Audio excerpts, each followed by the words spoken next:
No. Mhm. Hello, everybody. I'm Steven, Hello, everybody. I'm Rezwan. and we're Cardboard Coalition. This is our second go at this video. We had some issues. Hopefully, I fixed them. We'll see how everything goes. But today, I figured we would talk about a couple different things. One thing is what a legacy game is, right? And the other thing is a game that's currently on GameFound that you, if you're interested at the end of the video, you could back. You'll have about 12 days because we'll put this video up tomorrow. So let's start off with what a legacy game is. Now, a legacy game is a game that permanently changes as you play through. As you make decisions, that game will permanently change. There are some legacy games, I think they call them Legacy Light, where those changes can be reversed, right? But there's a lot of games like escape room style games where you're trying to solve a mystery or something where you literally tear up cards to no longer use again. So a legacy game is a game that permanently changes as you make decisions and as you progress through that game. Now, with that said, I would like to bring up a game that I'm debating buying, and I guess it would be we're debating buying or crowdfunding on GameFound. And this game is called Divinus. It's from Lucky Duck Games, and it's a legacy game, right? And so let's go ahead and scroll down really quick. It's 2 to 4 players. It's about 60 minutes per game. I think there's 12 or scenarios. There's 12 scenarios that are going to be in the game. This is what Kickstarter's trying to push forward is the Chest of Plenty for 119. It's about $150, 119 euro, $150 USD. So if you look down here, the genre is fantasy, mythology, strategy, dice, logical, things like that. You're getting a lot of good reviews of the game by content creators who have been sent an early copy, so they're reading through it. And as I said, it's made by Lucky Duck Games. So this game also has a hybrid element, which is an app element. So it's a legacy game with an app. So if you've played Chronicles of Crime or you've played Destinies, which Resvon and I have played Destinies, you understand kind of how that app thing works. Now, let's go ahead and scroll down so I can kind of jump into the game and kind of how you play the game. And I'm just going to use this picture here to talk about how you play the game. So you have tiles that you're drafting, and you're trying to make a grid, a 4 square grid, right? And the way you draft those tiles is by rolling dice, and with the numbers that you get in your dice, you can add the numbers or subtract the numbers to equal the numbers that are on this board, which you guys can't see right now. So, what's going on in the story is the Norse pantheon has crumbled and they're trying to take over the Greek pantheon. And you are just a human trying to become a demigod by trying to get the favor of the gods. And you do that by collecting certain tiles and putting them together. Right? And so you have the 4 heroes here. So that's the basics of the game. Pantheon's fighting. You're trying to be the most favored out of one of the other 4 players, right? There's a prophecy that says one of you guys is going to become the Divinus, so the demigod person, and you're trying to fight for that. So theme's cool. You can see the art's really cool. But as we scroll down, this is talking about why back now and stuff, but we'll jump back up to this. So let's go ahead and just scroll down. Pledge levels, we'll go back to that. Stretch goals, we'll go back to all that.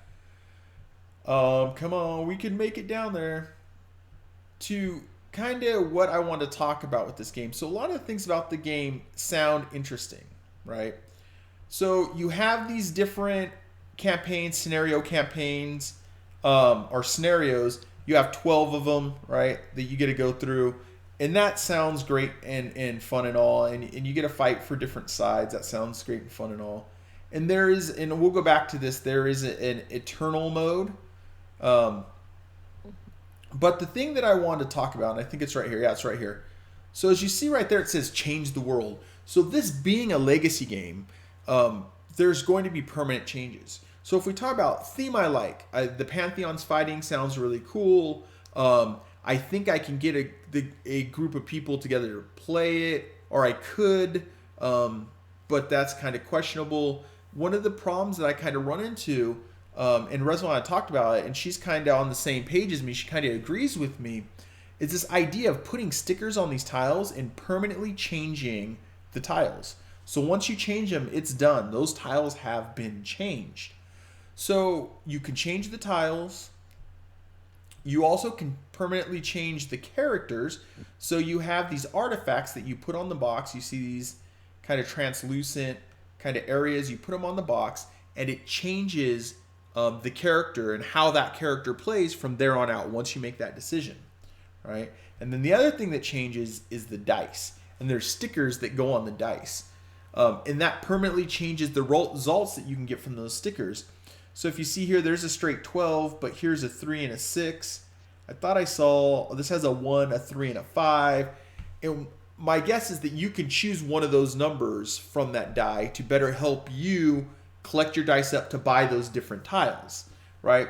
So you permanently change the dice, you permanently change the characters, and you permanently change the game board itself.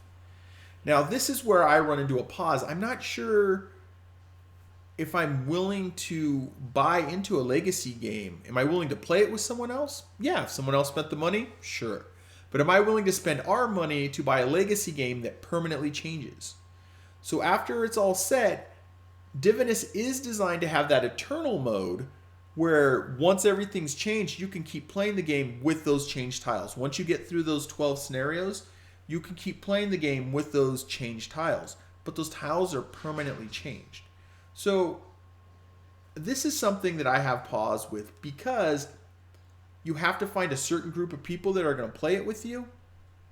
And hopefully they play through all 12.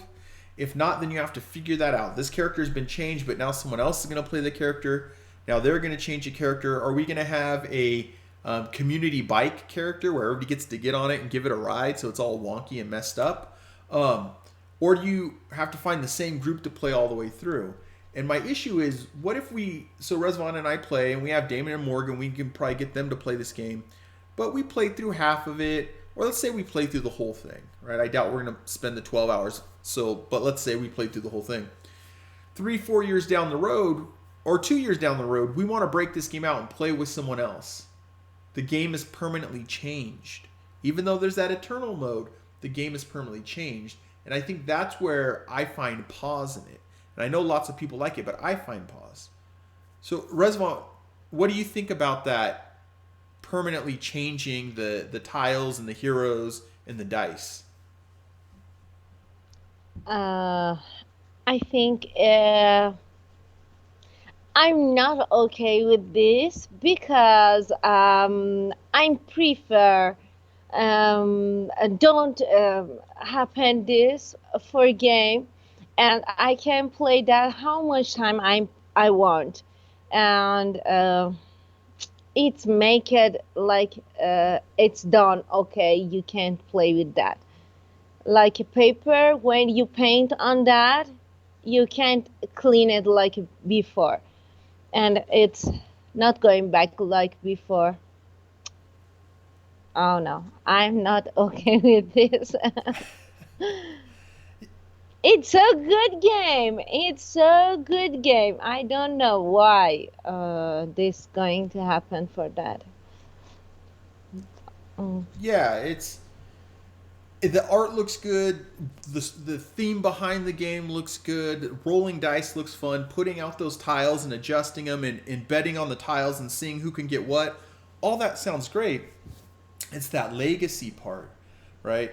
And though they do have the eternal mode, you're playing with that character. So I don't know the name of this character, but once they've picked Thor's hammer, or I could barely read that, Pythia's Amlet. I'm going to say Amlet.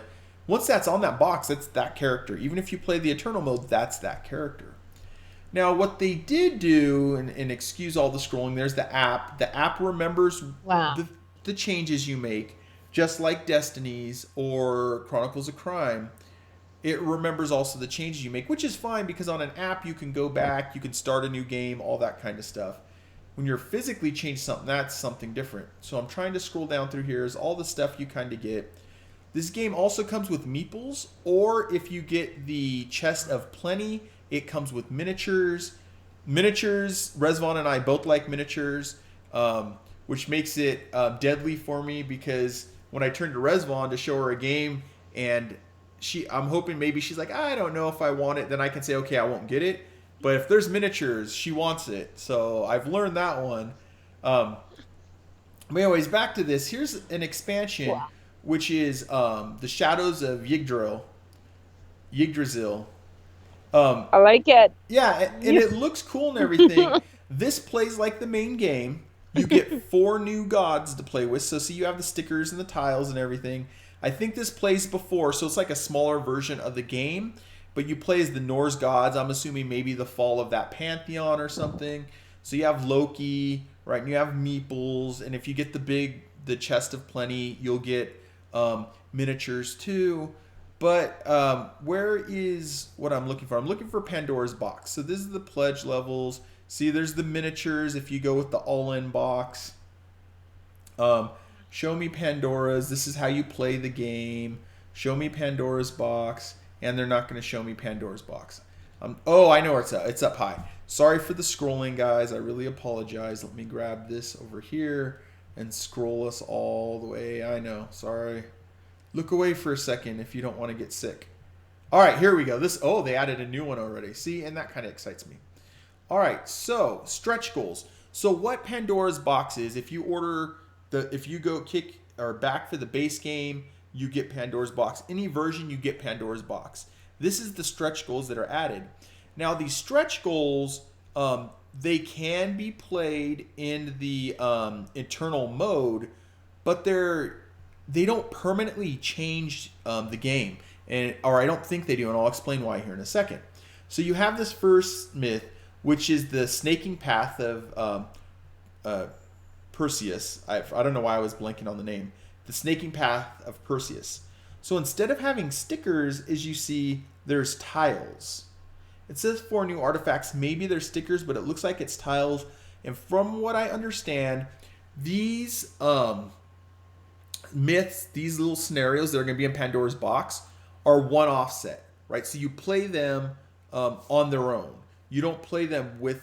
I mean, you could use the game to play them, but they're meant to be played on their own, like a one shot, not a whole bunch of scenarios connected. They're meant to be like a one shot, where the Yggdrasil, or I know I'm messing up the name, the World Tree.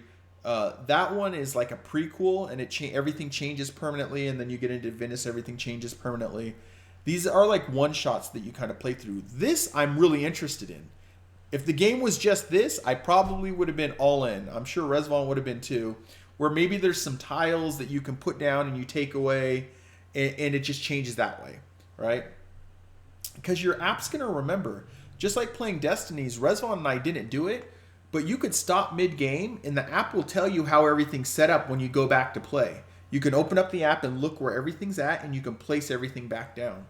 So it doesn't permanently change it. I like that. So, and then of course there's another one that's unlocked. Yeah. This is Adrian's Fate. I'm probably saying it wrong, but as you see here, they're kind of tiles, right? This one says this one goes into eternal mode, right? You could play it in eternal mode, but it's not from what I understand, it's not a permanent change to everything.